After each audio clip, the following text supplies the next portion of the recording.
Pensamiento del día. Viernes 30 de agosto. Vivir en la alegría. Viviendo un poco el propósito de estar siempre de fiesta, porque hago la voluntad de Dios. He comprendido que esta fiesta tiene un precio.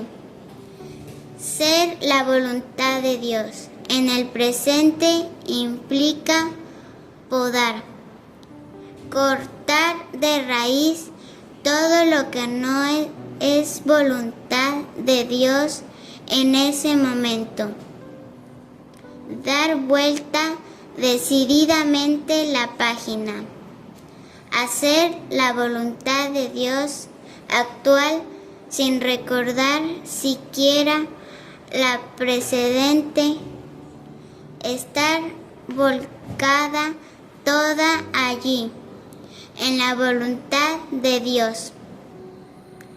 Sí, porque de esta manera es una poda continua con un chorro de vida continuo que en lo sobrenatural se manifiesta como vertiente de felicidad, alegría que brota a raudales para mí y para quienes se encuentran conmigo. Del diario de Kiara Lubick, 24 de mayo de 1981.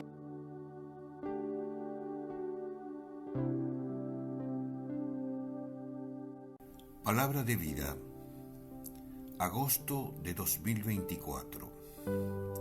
Señor, qué bueno es que estemos aquí.